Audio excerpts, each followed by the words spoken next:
This is an interview with a fellow YouTuber gamer person called Chapomon, kind of like Chapman's ice cream and Pokemon, just sort of two combinations, things I really like and things I really don't like.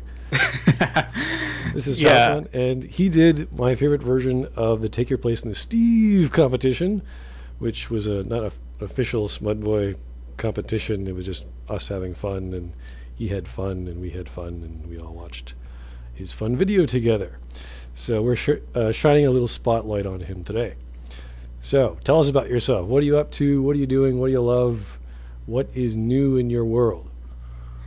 Oh, no.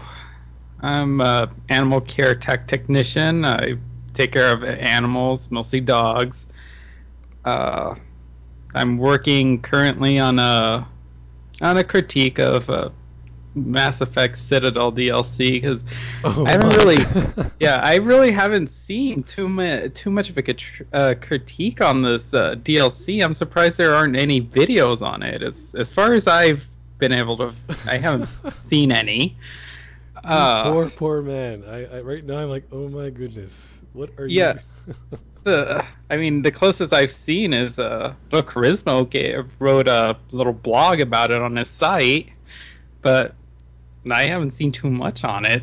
So I uh, figure I go through it and see if, hey, that is either going to why be not? a very, very short critique, or you're going to be in pain for a very, very long time. Yeah, let's just say I started up a counter on a number of references to the falling through the tank sushi incident. That's one of the I things honestly I don't want to know. If you ever make it, I'll be sure to watch it, and I'll see how much pain or revitalization of your hatred for humanity starts up. So well, anyway, let's just ask you a few questions just to get a little more about you, because obviously you're a gamer, you like Mass Effect, you like science fiction and all that good stuff. So what exactly do you look for in a game in general? What's your thing when you go to the store and you're like, okay, I feel like a play some piece of interactive entertainment. What is it? well, I do like science fiction. Uh, I also like I just like a sort of like an action adventure. I also like choices, seeing how characters interact with each other.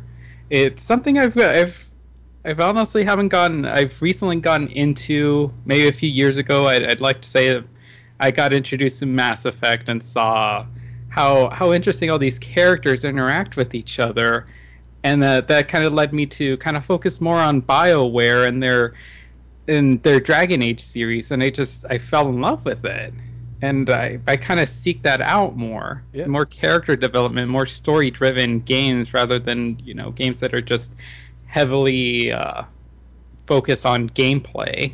that's interesting because there is a pedigree with Bioware to produce quality titles that are story based, and it's interesting to see how they've changed over the years. Not that their formula is any different, just that with technology and with social media, how that's influenced them, and of course what happened to the Mass Effect series. So no, it's very cool that you're into the same very much the same stuff I'm into in terms of gaming, story-based games. And honestly, when I was playing Mass Effect, I bought it for the gameplay. When I first saw it, I thought, "Oh wow, look at this really beautiful-looking talking heads and shooting," and like, "Oh, there's a story in there, fantastic." So I was impressed on my old Xbox. So okay, I'm gonna ask you more of a philosophical question. This came about through the latest GDC. What do you think of Riot Games narrative lead Tom Abernathy and Microsoft Game Studios design and lead Richard Rouse III, who made a presentation called Death to the Three-Act Structure? And here are some quotes from them. That players really hardly remember the plots of the game that they play. When they were asked, tell me the plot of your favorite movie, they did it at length and very accurately. When they were asked, tell me the plot of your favorite TV show, they did it at length and very accurately. Tell me the plot of your favorite game, not so much at length and not so accurate. The conclusion that they came to was that in games, plot is highly overrated. Players don't remember plot. What they do remember is they remember characters. Naturally, they also care about their own experiences playing the game. Thus, these two veterans of the gaming industry recommend that developers and designers focus on the things that are most important: characters, experience, and less on the intricacies of storytelling. Hmm. Wow. I haven't heard that quote. I can kind of agree that most people would remember characters more than plot, or not necessarily minor details to a plot. But I'd have to disagree that they would completely forget the plot unless the plot wasn't very existent to begin with. Well, let's keep in mind that the first character, he is the narrative lead of Riot Games. Now, I don't know if you've ever played League of Legends, but there isn't exactly much narrative going on in that kind of game. No, but from what I've seen, it seems to be a bunch of copyright infringement characters running around trying to get to each other's bases or It's basically turrets. it's just a bunch 5-on-5 team battles. Essentially, it's called a MOBA, or a multiplayer online battle arena. So that's one of my favorite games, but I don't play it for the story. Now, what they found is that most players that they make their games for don't finish their games. So they probably had a lot of stats to back up what they were saying. So they weren't coming out of left field with, yeah, no one likes storytelling. So it's kind of odd for these veterans to say that. And I was kind of curious what your opinion was on that. Hmm. Well, I would have to say that they might be right, unfortunately, because you got to think we are hardcore gamers and we do focus on story, so that would make sense that that's something we would remember. But let's look at the general populace. I don't maybe most people don't really focus on story and just want to play a game because ultimately that's what video games are. They're just games. They're not interactive story media, say like the Walking Dead, Telltale's The Walking Dead. Right. So and I recently caught up with a friend. He's really big into League of Legends. Coincidentally enough, I'd also showed him the Walking Dead game because he loves the Walking Dead TV show, and I showed him my PlayStation 3. I brought it over and showed him. He thought it was cool. I eventually for Christmas I got him the entire set of the first season because it was cheap on Steam. Yeah. Uh, I managed to talk to him just a few days ago, and he has like barely touched it. He said he actually did comment that he needs to be in the mood for a type of game where there's very minimal action and more story based driven. And I see Ah. him as sort of more of an average type of gamer that's not maybe doesn't focus too heavily on story when he's playing a game. I got it. Where So it sounds like that what they're talking about, those two guys, are actually reflective of the average player and how they treat games as a form of entertainment. That it's not so much a book I can't put down, but as a thing I have to devote my mind and my attention to for a long amount of time, and probably hasn't picked it up in a while as a result.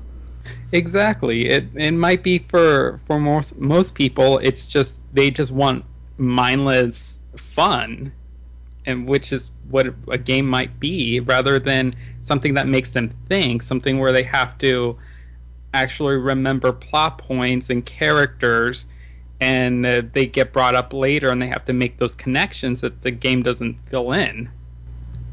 Yeah, that sounds pretty accurate to me. That's what most of the general player populace is probably like when it comes to playing these big games. Like, oh, it's just secondary issues like story are nice to have. They're not the focus for them, I guess. So, with that said, now that we understand your understanding, or we understand your appreciation for games or gamers, I recently gave you access to the documents that a small team of myself and others are writing about the Fixing Mass Effect 3 series, and you've been commenting and looking at it. And without spoiling anything, what have you been thinking of that so far, which I hope has been a focus on storytelling?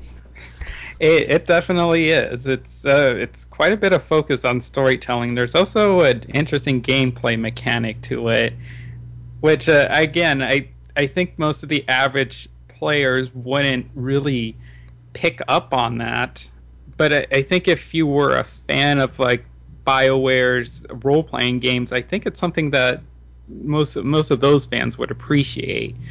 And I do like the intricacies of the story, the character development, and just the idea. And it makes a lot more sense than what we got in Mass Effect 3.